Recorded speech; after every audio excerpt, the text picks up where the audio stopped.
talk about something nobody wants to say out loud, Gen Z burnout. And we're not even 30 yet. So imagine that.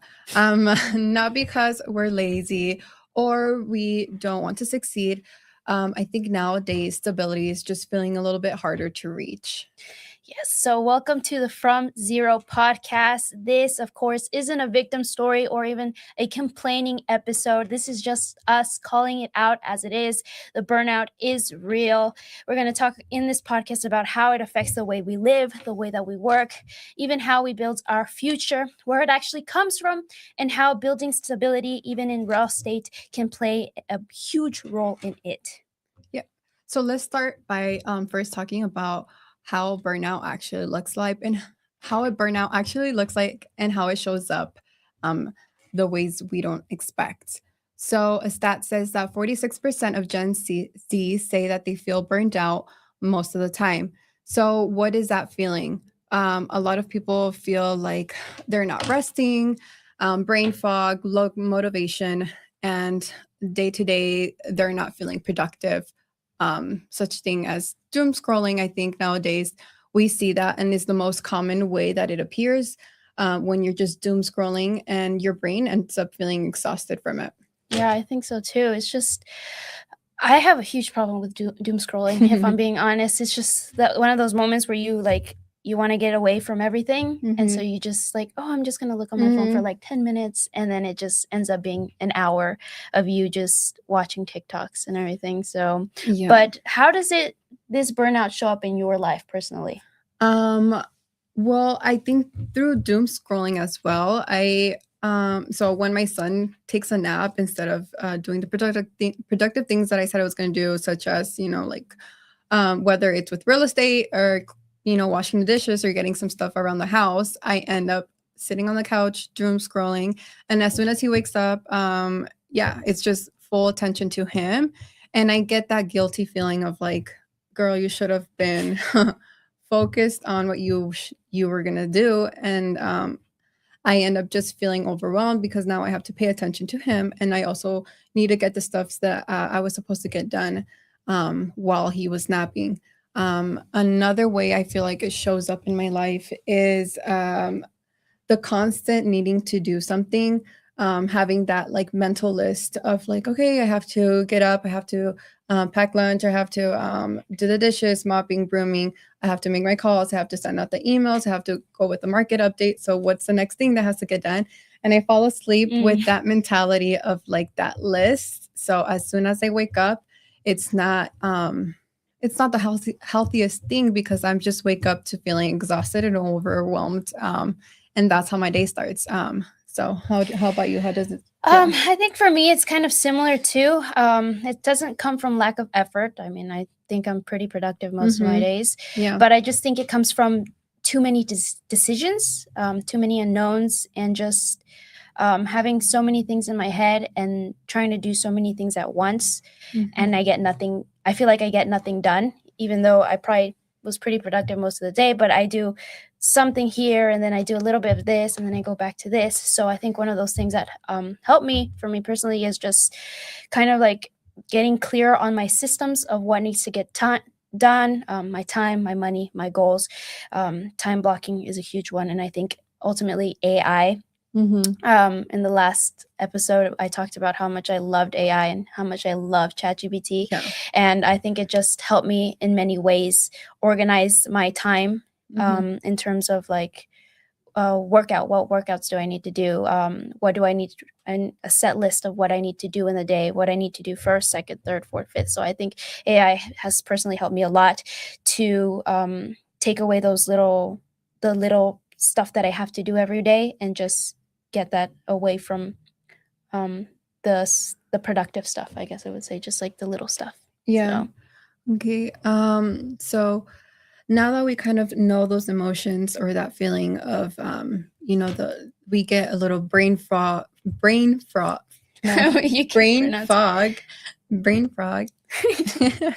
Okay, brain fog. And then we do feel even anxious throughout the day.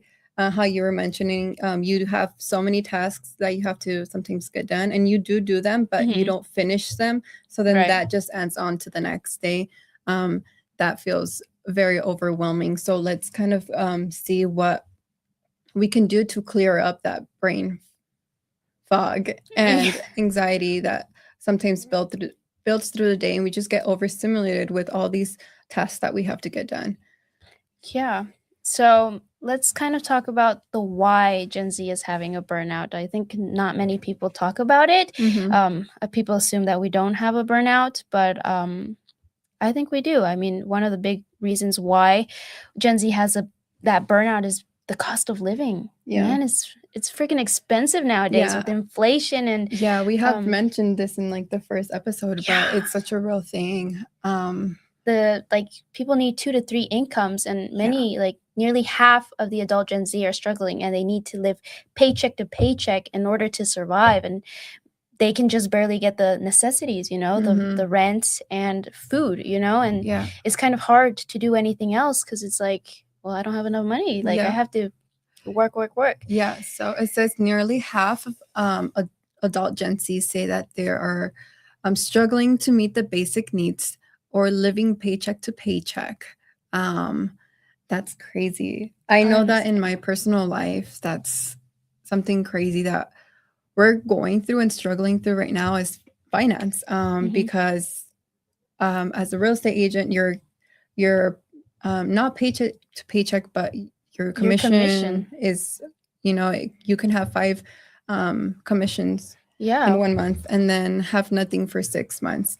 And so my husband does work a stable job. He has a stable job, but he's the one that's providing and worrying about all that and such. We just got insurance, health insurance, and we had never done that before. And that's also another thing that we have to also start budgeting and looking at, and that's taking out of my our paycheck. So and we have thought like maybe we do need that second job. It's hard not to have that extra income, not want that extra income, because you don't really get to enjoy life because we're just going based off paycheck to paycheck. Yeah. And I think that's something that not many people talk about as entrepreneurs, is the fact that you don't have that set income, that stable income. So I think it's a lot harder for entrepreneurs to, especially nowadays, like you have to be hustling and everything, because another stat is like 50% of Gen Z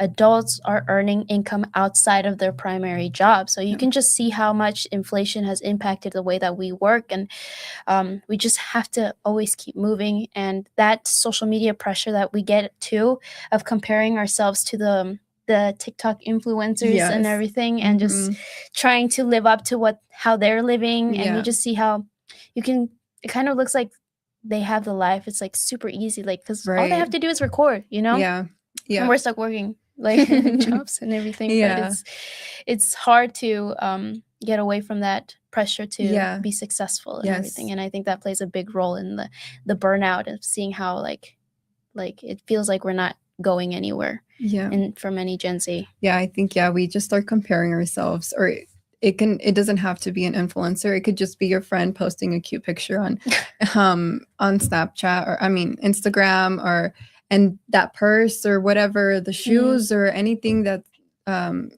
is materialistic at the end of the day. And you are like, whoa, how did she get that? Or I want that, or I've been wanting that. And that jealousy kind of builds up. But I know it says that 87% of Gen Z say social media has a negative impact on their mental health, and 83% say content makes them feel pressure to be perfect. And that's such a key word, perfect. Always wanting to be perfect in a life that you can never reach perfection. I know for me, as a mom, I would go into TikTok and start looking at these what I thought were perfect moms, and I wanted to be that perfect mom and follow their routine and do what they are doing, because it seemed like they had it together. But behind that screen, you'd never know what their life actually looks like. So that becomes exhausting. It does. And trying to be that perfect image for in your life, that's not really the goal you should be reaching. That comparison of like you said, they just show what's the pretty side, and they don't Mhm. show what's on the background of the kids crying and screaming Yeah. and all of this Yeah. noise outside and Exactly. everything. Mhm. I think another big reason why we have this, or why the Gen Z burnout exists, is because we don't have a clear timeline Mhm. anymore. It's not the school, job, and house, Mhm. buying a house. It doesn't feel automatic. I think another few big reasons why of the Gen Z burnout is because I don't think we got a clear entry into adulthood. We stepped into the workforce during COVID. Yeah. COVID was a huge thing in 2020, Mhm. 2021. Those few years, it was just absolutely crazy. I Yeah. mean, what were you doing during COVID? I was in college. I did, I think, only my first year in college. I did community college, and then for my second year, um, I it was online. Everything was online. That's when COVID happened, and I didn't know what my classes even were about anymore because I was just trying to push through and get my degree. But I felt like personally, it just took a toll on like what is it that I'm even doing? What is it that I want to become? Where do I want to go from here? How about for you? Where were you at? What were you doing? I think I was in that phase of getting into the workforce. I was getting my real estate license. I was 18, doing my real estate courses online. So, I mean, That's tough. at that point, I was already homeschooled, but I was looking forward to that idea of meeting new people, getting their license too. But Mhm. instead, I was stuck on Zoom with a teacher for 90 hours, just sitting in my room and just trying to focus. Mhm. And I think that affected the way that I took the test too, because I did not pass the first time. So, but it did take a lot of my mental health, I think, just to be home. And I couldn't go anywhere. I couldn't go to the gym because it was closed. You couldn't even go to church. You couldn't walk outside to the grocery store normal without a mask. So I think that played a big role in how Gen Z grew up and the impact that it had in our personal lives, and that burnout. Yeah. And that, I think, it also increased that guilt and for like wanting to rest, and it increased that low motivation and feeling busy but not productive. And it's just like, yeah, it was just so many things all at once, and having to be home, and that transition from being at home to being outside.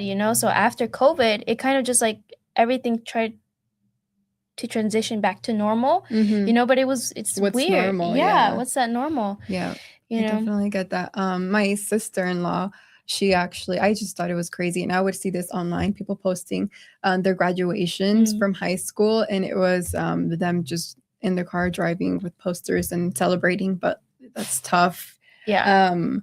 Even prom, like they weren't able to go to prom, and for me, I loved my prom. I went with a few girlfriends, and we had after prom, it was like we had the Sinaloa style hot dogs, and that was so good, and like I really enjoyed that. So it sucks that they weren't able to create those memories. So then back to what you were saying, like going into not being able to have all these, and then just okay, do it all online, and then transitioning into society, as in Yeah. doing university or going into work. That's like your brain has to adapt to it and just get into it, but it's hard when you've been, for that little bit of time, you've just been, this is what I do, this is the life, and how can I move on from this? Yeah. Yeah, it was really hard to have a social life outside of during COVID, just being at home, and then all of a sudden everything's back to normal. You can go hang out with your friends, but it's like, how do you transition normally from being at home working? Many people worked from home too, doing Zoom and all that stuff, and then actually it's like, okay, now everything, like, COVID's gone, you guys can go out, and it's like, oh, okay, am I ready for that? I don't know. I had my graduation in a parking lot, so it wasn't any fun. But actually a lot of people would disagree about the Gen Z burnout. A lot of millennials and a lot of Gen X, like my dad, are actually more likely to view Gen Z as less resilient, or like, how would you word it, like more soft. Yeah. So, Yep. but I see that that there's a different. I think we even get made fun of for it sometimes. all the time, they're like, "Oh, you're so soft," And I've heard this quote. My dad quotes it a lot. I don't even know what he is. I think he's like a millennial, Mhm. But he says that some people say that depression is a luxury of the West, and that the Gen Z burnout is ridiculous and that it doesn't exist. But I kind of want to know. I want to ask the audience, what do you think? Like, do older generations, do they think that Gen Z is soft, or do you guys just underestimate how different the economic and social pressure is now compared to how it was back then? Yeah. Because both of our parents are immigrants. Yeah. And we were wanting to mention as well that they come from that like hard working life, nonstop, 24/7, just do whatever it is to provide. And they might see it as like, well, I don't have the time to be depressed. Yeah. What is that? Like, Doesn't exist. It doesn't exist. No. Yeah. And then for us, it's been maybe because of COVID, we had that time to get depressed. Yeah, just being at home and yeah. And I think it's not even maybe Gen Z, but a lot of people experienced that. What do we do? And a lot of actually I had seen like divorce and separation because you were with your partner 24/7 during COVID. Yeah. That's something different. And that happened. And like, so all of this builds up to like, what is it now? Like, how do we do better from this? Absolutely. But yeah, I don't know. Do you think that this is it is true that we're soft? I don't know. We're biased because we're Gen Z and we don't think we're soft? I think it's a little bit of both. I think people tend to exaggerate a little bit. I think they tend to be like victimize themselves a little bit too much, to the point where like they're victims for everything. Like, oh, I can't do this because of COVID, or I can't do this because of this. When instead, like, if you put more time and effort and you set clear goals, I think you can do them both, yeah, even just like the working out. No, there was no gyms, but you can do it at home. Yeah, so finding ways around these situations instead of just like, oh, I can't do this, I'm gonna give up, so I think we tend to exaggerate a little bit. But I also think it's real. I think inflation has played a huge role. I think COVID has played a huge role in how we grow up. Even technology and social media. A lot of AI. A lot of millennials and Gen X didn't have the type of technology that we do now. So it's kind of hard to compare. Yeah. Or social media. Yeah. Yeah, absolutely. So, I mean, I don't know. So what do you guys think? I want to know your opinion. Is it real, or are we just making it up and we're being ridiculous? And this whole podcast is for nothing. I'm just, yeah. Okay, so so now that we talked about the symptoms, kind of we want to go into, and we talked about the symptoms, and then we kind of clarified how that came from and where that came from. What is the solution? What can we do to do better?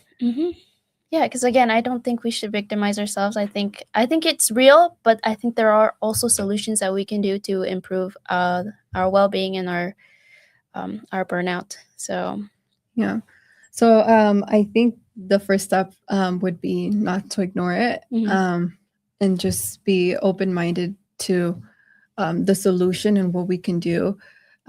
So we had mentioned we came both from immigrant parents, and I think they didn't, in my perspective, in my what I think is that our immigrant parents didn't have that choice, but also I feel like they were ignoring it. I think they could feel irritated, anxious, or maybe even depressed, and they just ignored it because they had to keep going to provide. I don't know. I also think that maybe it's because they just didn't want to show it, like my dad is very traditional and very macho and very into the whole manly thing, I guess. And so the idea of being upset or sad or showing your emotions was never a thing for him. So, growing up, I never saw him anything other than happy, I guess. Yeah. And so they just, I think they were really good at hiding it too. Yeah. So I agree with that. They're good at hiding it. Same. My dad, the only time I saw him cry was my grandpa passed away, and it was just like a few tears. yeah. And I'm sure deep inside they're hurt and they're Mhm. feeling it, but I think they're just too scared to show that that emotion or that side of them, because they're scared of how we're gonna react, or that we're gonna feel bad for them. And I think that's one thing maybe Gen Z has done is it's okay to feel sad, and it's okay to be angry, and it's okay to show it. Feel But it's not, anxious. yeah, exactly. But don't stay there, you know? Yeah. I think it's okay to have your pity party. I mean, I have mine here and there because you maybe need it in that moment. But Yeah. just getting out from there and being like, okay, I had it. What do I do? How do I move forward?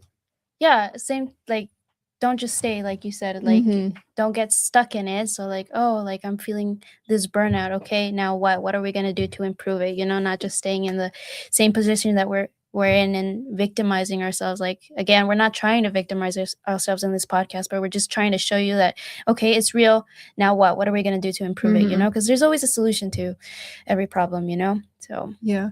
And one way to do that, I think, is rest and holding your boundaries.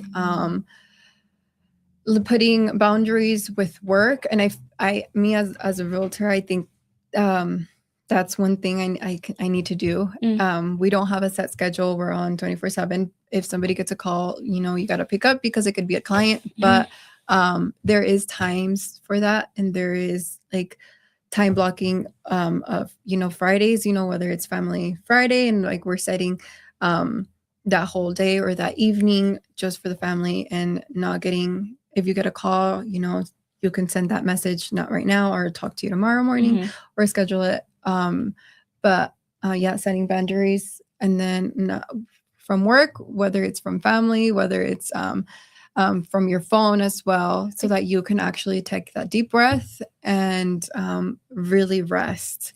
Yeah, I think for me, it's my phone mostly. Like, I feel I use it as a way to reset, but in reality, I'm just doom scrolling. So, you know, it's not an actual reset. It's not an actual reset. Yeah. So just put that phone away and just Yeah. read a book, you know? Honestly, or even from, it sounds messed up, but people, like there's certain people in your life that take energy away from you instead of giving you good energy. So setting those boundaries of like limiting how much time you can even spend with that people, because then you get that anxiousness from them, or you know, you get more stressed out or overwhelmed or overstimulated. So setting that boundary with family and friends. Who you surround yourself with is absolutely important. You know, you don't want people that just add to your pity party, you know, like telling you like, oh yeah, like stay depressed, you know.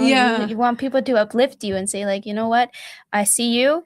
How are we gonna improve it? You know, I'm gonna help you, you know, instead of just like definitely adding to it. Like, yeah, we don't need more people in the pity party. Just And then you take setting that reset, take that really take that time without feeling guilty.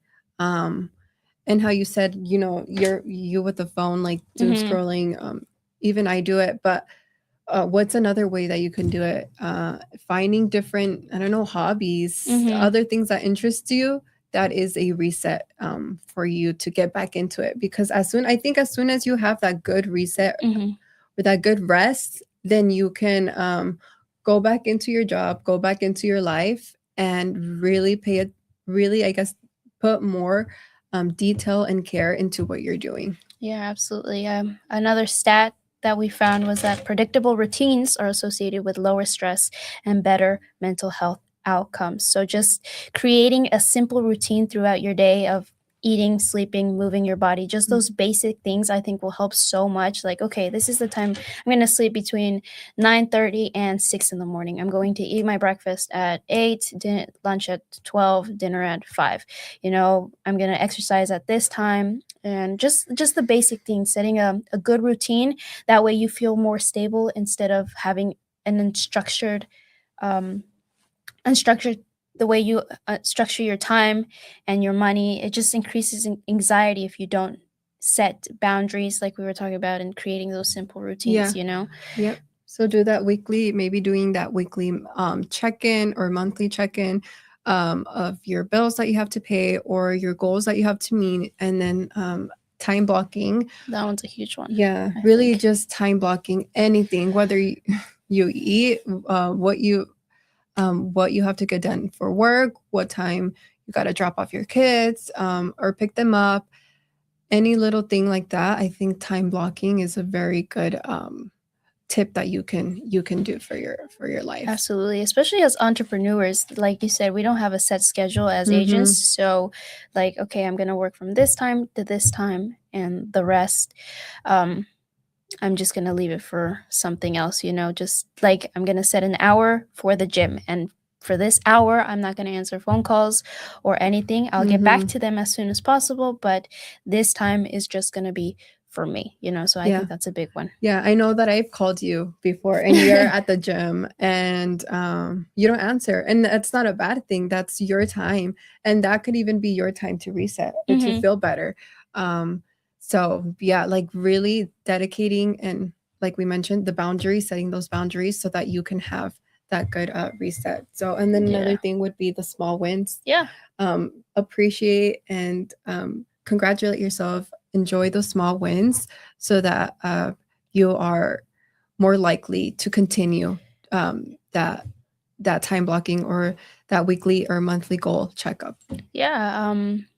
Burnout doesn't always have to do a lot with work. I just feel like it's just too many decisions all at once. So I think if you plan your routine properly, you appreciate those small wins throughout the day, I feel like that would better your outcome in life, I guess. This thing that we're doing every day. Yeah. So it says here a quick stat: the average adult makes 35,000 decisions per day, and 28% of Gen Z say they lack the confidence in financial skill. So one way that we can do that is just getting clear numbers down to what I think, even down to what you pay for your Netflix account, or whatever other app that you're using that is subscription. Looking into that and sitting down and noting, okay, this day is the water bill, this day is electricity, this day is the Netflix, and having that scheduled out so that you have a peace of mind of when that paycheck shows up, that you know exactly where that's going to go into. For me, I think even for I was going to say the savings as well. Sometimes, you feel like, what, it didn't reach in the savings, but maybe putting a $50 into your savings, $10 into your savings. And we have in my bank, in my husband's bank, where it pulls out from his checkings account $100 each month, and it just goes automatically into his savings. And that's one way that he knows that, okay, something went into my savings. And you can automatically change that into something smaller if you feel like I'm not able to reach that amount. But I feel like that'll give you a peace of mind and clarity of how to manage your money a bit more. Yeah, I think the goal overall is to reduce the amount of decisions that we have to do every day.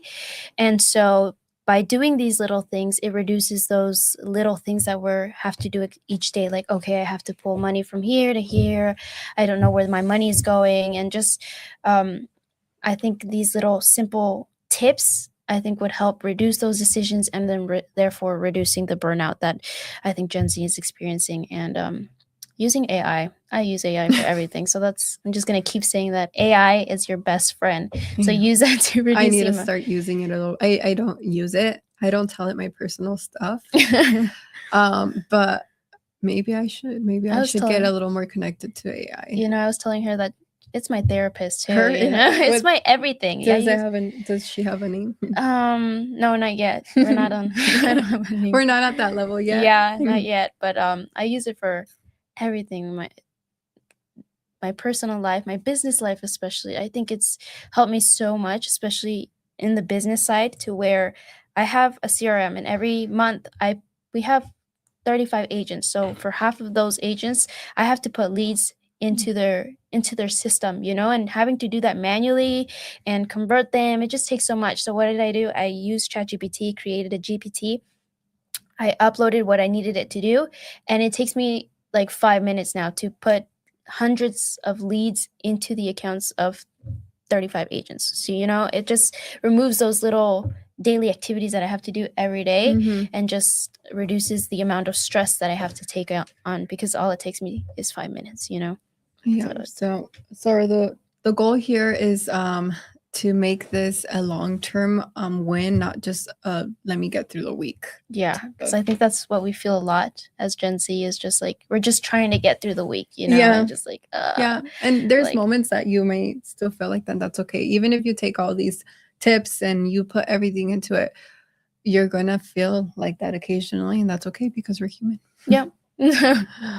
So, but how does this essentially tie into real estate? I think not many people talk about that, of how the Gen Z could possibly affect our goals of buying a house.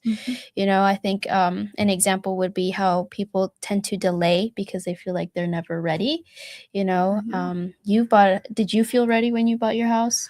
No, we just did it. We really didn't feel ready. We just did it to do it. And I know that's like not the best. Maybe you may feel like it's not the best way to do it, but sometimes it's the only way to get you where you need to do, to get you to where you need to be. Is just doing it to do it. Yeah, just do it. Just do it, like Nike says. Yeah. I also think that people have this idea that you have to have perfect finances to buy a house, and that is not true. You can, even if it's just going to a lender and asking them like, hey, what do I need to do to qualify to start getting ready for the next step, just asking questions. I think that's super important, finding people that you trust to say like, hey, I have a question, can you help me, like, can I qualify with this? And some people are actually surprised that they actually qualify, Oh yeah, there's a lot of those. My first deal was that she didn't expect for her to be able to qualify that, because she had a lot of agents, a lot of lenders denying her, saying that she doesn't make enough to qualify. And I think one thing is that I think people expect to be making a lot of money because they want that nice home, and sometimes that isn't the case. Maybe just starting off with a simple 3-bedroom, 2-bedroom home to get you started, and moving on from that eventually. Yeah, I think a lot of people expect to get that $1 million home right away. That's not. Yeah, that's not the case. That's not realistic, That's so not realistic. Set realistic goals, start off small, like you said, getting that 2-bed, 1-bath, building that, we were talking about it last time, that that equity, selling it, buying something bigger, and you just start small, and it doesn't have to be that $1 million house, we're gonna get there eventually, but invest in those small properties. Yes, and so then you kind of get stuck in this renting for year after year. And so I have a few buyers that are going to be ready in this year, but they were renting for the past years, and their lease expires in 2 months, and they want to be qualified now and be ready now. And like how we were mentioning, that's not the reality. I mean, unless you have a really good income, really good credit, and no debt, and that you're going to be ready in the next day if you were to talk to a lender and get pre-qualified. But in many cases, you need at least, I would suggest, 6 months, maybe talk to a lender ahead of time to see where you're at, even if you're not ready to buy after those 6 months, but just getting an overall view of where you're at, so that when you want to take that 6 month, take that next step to buy, whether it's in a year or two, you at least know kind of where you're at. But just suggesting that if you know that your lease is going to expire, at least 6 months, 3 months, maybe 5 months ahead of time, start planning ahead. And just because you talk to one lender and one real estate agent doesn't mean you have to stick to them. No, find move to a us. yeah, just Hire us. come with Home Pros. Yeah. But no, that's, I mean, it's like trying on clothes. You go to a clothing store, you try on clothes, you look at the mirror. I don't like this. This doesn't fit me. This doesn't suit me. And then you go ahead and try something else until it suits you. Mhm. So that's the same with a lender and a realtor. Look around and see what actually suits you and fits you the best, so that you even feel more comfortable when that process starts. And I think also a realtor that is realistic with you and setting those goals definitely will help for the long run. Yeah, because I think that goes back to the idea of feeling overwhelmed by the process. A lot of people tend to like go to you 1 month before their lease ends, Yeah. and just feeling so overwhelmed because now they have to do all of these steps, Right. you know. So you just have to get a cosigner, or your credit needs to get checked, improve and yeah. all that stuff. So that finding someone that's going to guide you through that process, because I mean, buying a house is a huge thing, you know. Oh, So yeah. obviously it takes a lot of steps, but having someone to guide you through each step of getting pre-qualified, and then from there start seeing houses, and then when you see the houses, knowing the market, like, okay, what is the best strategy of putting an offer, and then you go under contract, and then you have inspections, appraisals, and just so many things that goes into the process of having to needing to buy a house, you know. So just finding that agent and that lender that's going to help you through the process, I think, reduces that burnout of and that anxious feeling of like, oh my goodness, like there's so much stuff I have to do and everything, you know. So the goal of an agent is to help you feel confident in knowing that everything's going to get done. And I guess our goal is to make sure it goes as smooth as possible, you know, less for stress you. as possible. Yeah. Okay, so we have a little end of the what would you say, podcast question. What's one thing in your life you're ready to add structure to? I think I'm ready to add more structure to when it comes to business. I think I already have a structure, but same thing, I lack that time blocking, you know, and making sure I get stuff done. I tend to, I don't know if it's ADHD or something, but it's like I go from one thing, I work on it for 5 minutes, and then I move to something else. And then I don't get the thing that I started with first done, and then I have to go back, and then I don't finish it, so I have to do it the next day, you know. And it's just like the little stuff that I have to do every day that just kind of overwhelms me at times. Like, okay, I have to do this, and then I don't finish this next, you know. So it's like I think I'm ready to add structure to, I guess, my time. I think I would say my time overall. Yeah. My husband has ADHD. Oh yeah. Yeah, like he has ADHD, and it's like that. Oh, I'm not like that. I like, once I get one thing, I'm working on one thing, I have to get it done, and I move on to the next. But he's not like that. He's like either working on the chicken coop, and then he like slacks off and is now working in the storage and cleaning it up, and then he comes back inside, and then he goes outside, and then he's like, now I'm playing with the dog, and I'm just like, what are you supposed to be doing? Or I'm gonna clean the backyard, and I'm just like, it looks the same to me. What is this? That's literally me. Like, I can't get like, it takes me all day to get at least one simple thing done, you know, because I just go back and forth and back and forth, and like it just pops in my head like, oh, I forgot to do this. Let me go with this. Let me do this real quick, and then I don't finish it, you know. So I think, I don't know who can relate to that, but no, I think a lot of people. My husband's one of them that can relate for sure. Yeah, but I'm glad that you're structured, because I'm not. Yeah. You know, that's why we make a good team. Yeah, one's unstructured, one's structured, you know, so we help each other out. Yeah, but I think for me, and I think I've been struggling with this for some time, is personal life and real estate life, and how to combine it, and how to setting those boundaries and really like sticking to it, because then I end up not fully dedicating my time to one thing, in the sense that I'm not fully present doing that, whether it's with my son or in real estate, because I'm thinking about my son. I'm just like, oh, I didn't do this, or I didn't play with him, or whatever. I need to just be a little bit more present on the things that I have structured or time blocked out. Yeah. So, in conclusion, So, okay, so I don't know. Okay. First, so burnout doesn't mean you're lazy or that you don't want to succeed.